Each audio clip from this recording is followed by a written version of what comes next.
Sir पिछले 1 साल के मुकाबले अगर हम पिछले 10 सालों को देखें तो यहाँ पर सोना जो है पिछले 10 सालों में करीब 200% से ज़्यादा बढ़ चुका है। कुछ कीमतें हैं 2000 से लेकर वो मैं आपको एक-एक करके सर बताना चाहूँगी और उसी के मुताबिक मेरा क्वेश्चन भी है कि अगर जुलाई 2000 में देखें तो इसकी कीमत $200 पर थी।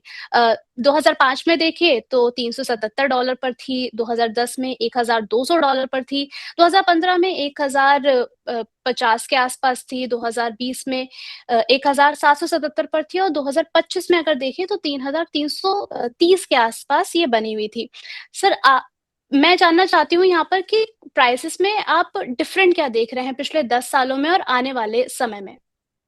देखिए, जैसे जैसे ग्लोबल रिस्क बढ़ रहा है उर्वशी, जैसे जैसे जियोपॉलिटिकल टेंशंस बढ़ रही हैं, और आपको एक पैमाना बता देता हूं, आपके इसी सवाल से जुड़ा हुआ है। जैसे आजकल आपको वर्ल्ड वॉर 3 का ये जो शब्द है ये ज्यादा सुनाई देते होंगे। जी। न्यूक्लियर शब्द ज्यादा सुनाई देता होगा। ये दो शब्द भी गोल्ड के दोस्त हैं। जब जब आपको वर्ल्ड वॉर 3 की बातें ज्यादा सुनाई दे अंतरराष्ट्रीय लेवल पे, आपको न्यूक्लियर शब्द ज्यादा सुनाई दे, तो समझ लीजिए वो गोल्ड के बढ़ने का संकेत है। तो ये जो प्राइसेस बढ़ी हैं, आपके सवाल में ही आपका जवाब भी छुपा हुआ है। आपने जो ये जो स्टैटिस्टिक्स पढ़ी है, 2001 में इतना था, 5 में इतना था, 10 में इतना था, तो आपने एक चीज इसमें नोट करी कि कभी गिरा नहीं है। कभी ऐसा नहीं हुआ कि पिछले साल से या 4-5 साल का अगर हम फ्रेम लें तो उसमें पहले से कम रहा। तो इसी में आपका जवाब आ गया कि जब ये तो गिरा तो है ही नहीं आज तक, तो आगे क्यों गिरेगा? तो आगे आने वाले टाइम में इसकी रफ्तार बढ़ सकती है, क्योंकि क्या है उर्वशी के दुनिया भर में ऐसा माना जाता है कि 2,20,000 2,25,000 टन सोना माइन हो चुका है, मतलब खानों में से निकाला जा चुका है। और जो बचा है सोना अब दुनिया में, वो मात्र 1,00,000 टन से भी कम बचा है। और एक साल में ऑन एन एवरेज 5 से 10,000 टन सोना खानों से निकाला जाता है।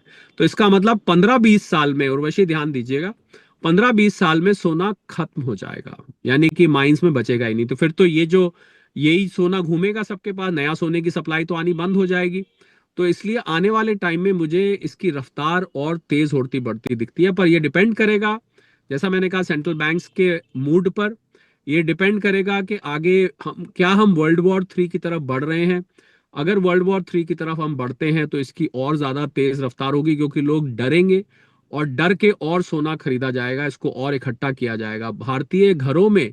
उर्वशी 30,000 टन, ऐसा मॉर्गन स्टैनली की रिपोर्ट कहती है कि 30,000 टन सोना भारतीय घरों में है, जो लोगों ने अपने अपने ट्रंक में, अपने बिस्तर में, मंदिर के पीछे, गेहूं के कनस्तर के अंदर, चावल के कनस्तर के अंदर, गद्दे के नीचे, लॉकर्स में रखा हुआ है। किसी के पास झुमके हैं, किसी के पास कंगन है, किसी के पास अपनी दादी जी का दिया हुआ हार है, किसी के पास मम्मी की दी हुई चूड़ियां हैं, किसी के पास करधनी है, किसी के पास नथ है, ये सारे, किसी के पास बिस्किट्स हैं, कॉइन है।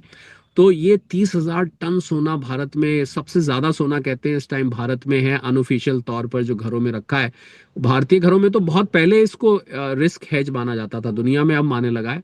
तो I think Indian house hold the largest amount of gold at this point of time. I am sure they must be feeling happy, क्योंकि सोने की प्राइस इतनी चढ़ गई है। उनके लिए तो खुशी की बात है। मुझे तो कोई ऐसा भी मिला जिसने कहा हमने 100 रुपए तोला के हिसाब से सोना खरीदा था। एक बहुत बुजुर्ग महिला थी, वो मुझे मिली। 100 रुपए तोला हमारे जमाने में बेटा सोना हुआ करता था। आज देखो 1,40,000 रुपए, सोचिए कितना गुना उनको रिटर्न्स मिला है। तो आगे आने वाले समय में, to answer your question very precisely Urvashi, आने वाले समय में मुझे लग रहा है इसकी चाल और तेज हो सकती है, प्रोवाइडेड ये फैक्टर्स जो मैंने लिस्ट किए बने रहें।